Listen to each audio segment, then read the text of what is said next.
Hi everyone, it's me, Lubna. Today is Monday, August 5th, 2024. This video is dedicated to my beloved, and the topic of this video is going to be about finding the silver lining in every situation. So to support that topic, I'm going to be sharing a couple of things. The first is a passage from this book titled The Wisdom of Flowers, which I've shared in some of my previous videos earlier this year. And then the second is going to be a passage from this book that I've been reading called Man's Search for Himself by the psychologist Rollo May, which you might recognize from some of my most recent videos as well. So the first thing I'll share is going to be the passage from The Wisdom of Flowers. And it's going to be a passage about the pink flannel flower. So this is what it looks like. I really like the illustrations in this book as they're all very beautiful, and this one is beautiful too. So let me read that aloud to you now. Find your silver lining, pink flannel flower, Actinitas forsythia, that's the Latin name for the flower. Bushfires are a fact of life in Australia. The ecosystem is built around a fiery clean-out once in a while. However, in recent years, these fires have been especially devastating, laying waste huge swathes of beautiful national park. Among the blackened stumps, however, there has been one cheering sight. The seeds of the pink flannel flower can lie dormant for years until, following a fire, they take the opportunity to grow through the charred ground, decorating the landscape with a carpet of tiny blush-colored blooms. That is a very beautiful little passage about the pink flannel flower. And now I'm gonna share the passage I wanted to share from this book, and then I'll talk about both of them. And this one is about a more sensitive topic, about suicide actually, and why we shouldn't resort to that. So let me read that aloud to you now. People often actually go through the experience of committing psychological suicide in some sector of their lives. We shall present two illustrations which we hope will make the basic point clear. A woman believes she cannot live unless a certain man loves her. When he marries someone else, she contemplates suicide. In the course of her meditating on the idea for some days, she fantasies, well, assume I did do it. But then she suddenly thinks, after I've done it, it would still be good to be alive in other ways. The sun still shines, water is still cool to the body, one can still make things. And the suggestion creeps in that there may still be other people to love. So she decides to live.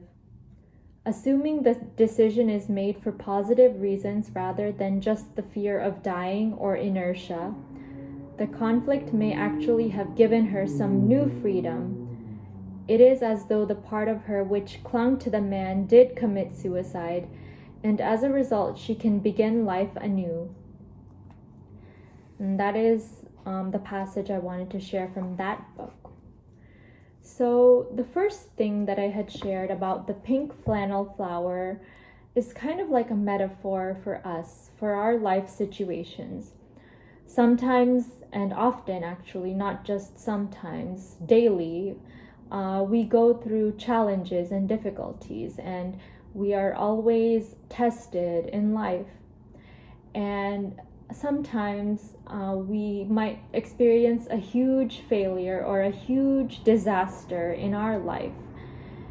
And out of those disasters, sometimes we might not know it right away, and we might need some time to pass before we realize this. But out of the worst disasters in our lives can spring up the most beautiful things and the most amazing opportunities which might not have been available to us if that disaster had not occurred. And again, I'm relating this to my own personal experience right now, which has to do with my academic situation. And it's been a few weeks since it happened, but I felt like it was a huge disaster and I'm still dealing with it, but I have plans for the future and I know what I'm going to do to move on from this. And I'm going to use it to my advantage rather than being defeated by it. I will use my failures and my disasters that have happened in my life, I guess, to my advantage, and try to see the silver lining and the opportunities that are ahead of me that would not have been available to me if what happened didn't happen. And right now I am applying to an accelerated nursing program to see if I could go in that route and do something different than what I did before, and maybe learn something similar but different to what I was learning before when I was in med school. And then now I'll talk about the passage that I just read from this book, Man's Search for Himself, about the woman who had been contemplating suicide after she realized that the man who she was in love with didn't love her back and then went on to marry somebody else. She was talking about how, she was hypothesizing about how, what if she committed suicide? What then? What would happen then? She would be missing out on all of the other opportunities that would be coming into her life afterward, such as simple pleasures like the sunshine or the way food tastes, or just enjoying reading a book under the lamplight. I know she didn't mention those in that passage, but I'm just giving examples of things that we have in our lives, seemingly simple and inconsequential things that make us want to live. And they're just simple pleasures, but these are things that if we lost forever, like if we ended our lives, we would miss out on. And she also mentions the potential for other people to love in the future whom she might have not even met yet. And all of those opportunities, those silver linings, would be lost if she ended her life.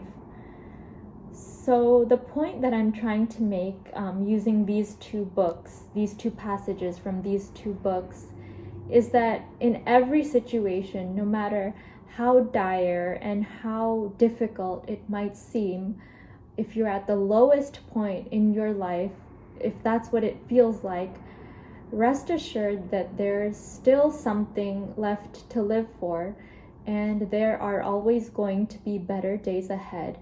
Even if it doesn't seem that way right now, there is a silver lining in every situation, no matter how dark and dreary it might seem at the moment. And I'm responsible for taking my own advice now. I need to keep this in mind, and that's partially why I'm making this video. It's not just to advise other people or to advise my audience members, but it's also a therapy for myself and a way to encourage myself to take my own advice.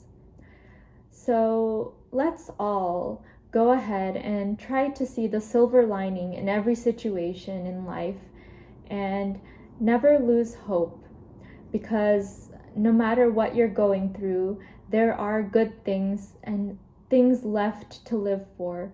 There are simple pleasures that you might not notice until you lose them, until it's too late.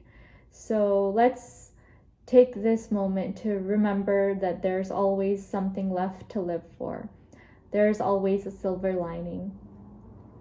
I hope that I inspired you and taught you some valuable life lesson today through my video. And thank you so much for listening. Especially thank you to the people who regularly watch my videos and comment on almost all of them. It really means a lot to me to have some type of impact through my videos.